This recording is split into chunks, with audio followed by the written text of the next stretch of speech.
I have a series of questions that have come in from all of our listeners over the last couple of days. And I wanted to go through those and answer some of those questions from a cleaner's perspective, not from the Airbnb host's perspective. All right. So I'm going to throw these questions up here and then we will just answer these one by one and we'll do our best here. What qualities should someone look for when hiring a manager for their rental property? So that one is the reliability. And so people that we can count on that we know are going to follow through and do the job. Another thing that we're looking for is we're looking for thoroughness. Now, I say thoroughness because with a regular cleaning, although they're thorough, we have to be even more thorough on an Airbnb job. And I say that by you have to open every bedstand.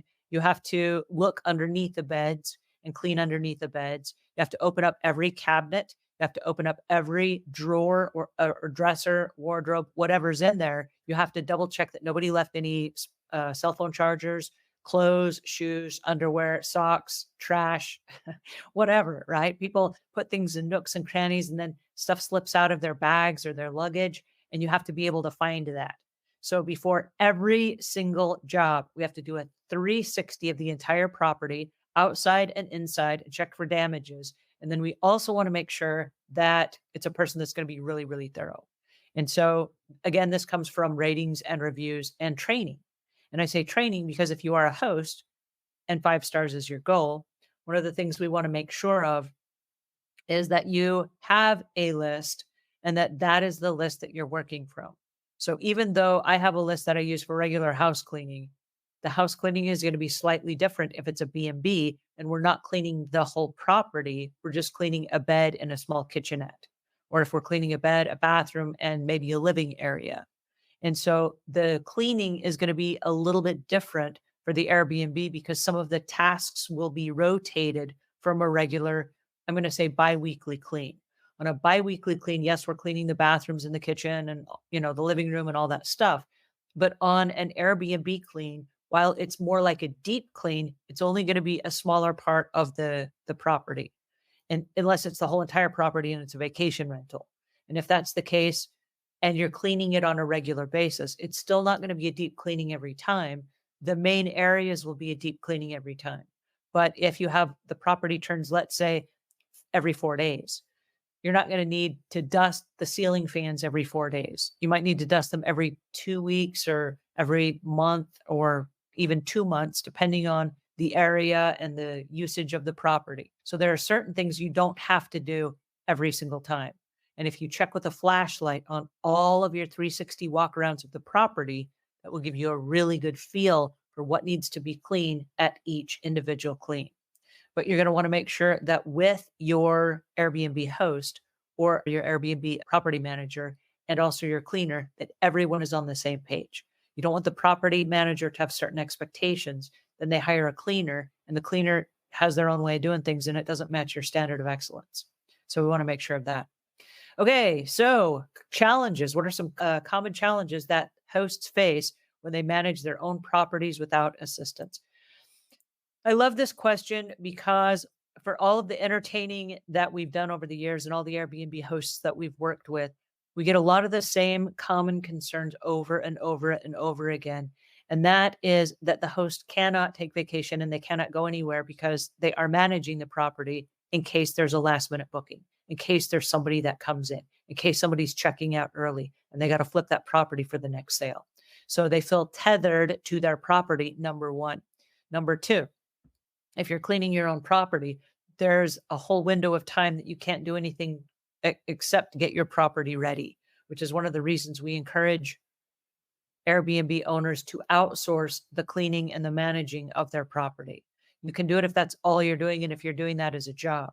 But if you try to do other things, like if you're a 24/7 caregiver of your parents, or if you have small children, life happens. And so you don't want to be stuck in a situation where you have guests that are like, hey, can I stay an extra day? And then suddenly you have other plans like a doctor's appointment or something that you've already made other plans. And now you're not going to be there for the cleaning. And then you have a new guest coming in tomorrow night. So you want to make as many accommodations as you can. But if you are the only person, you are bound by human limitations. And so if you have a family emergency, or if you do go on vacation, You got to block everything out so that nobody checks in and nobody checks out while you're gone. And then forever you're updating your own calendar like, "Hey, I'm booking out. I'm not going to be available." Right? By having someone else that does that or that tag teams with you, that eliminates a lot of those issues. So those are some of the concerns. Another one of the concerns is they are also responsible for all the admin work and all the bookings and making sure everything cleared the bank and all the bookkeeping and everything. Contacting plumbers and pest control services and replacing towels that have makeup on them and either hiring out a linen service or doing the laundry themselves. So those are some of the limitations from the owners themselves. All right, another one. How do you handle the training and ongoing development of your house cleaning team? This is a tough one, and it's a tough one because many Airbnb owners will hire a cleaning service that already has an existing staff, and they have their own way of doing things. And so and I really request this, when you have an Airbnb or a vacation rental property, we want to make sure that the way that you do things is the way that the new person does things, and that they will train either the new person that they hire to tag team with them, or the property manager can train the next person. And so let's say, for example, that your trash only goes out on Tuesday.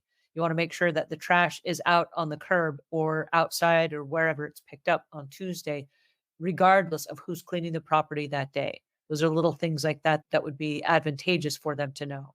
For example, if your property is a no smoking property, if somebody does smoke, what is the cleaning parameter for that? Do you use ozone machines? Is there a particular spray that you use? Instead of stacking chemical on top of chemical, what is your process? Because everybody's going to be different. And even though there are really good cleaning companies out there, you deciding what works for your property has to be communicated to the property manager and the Airbnb cleaning company. So that's what we recommend there.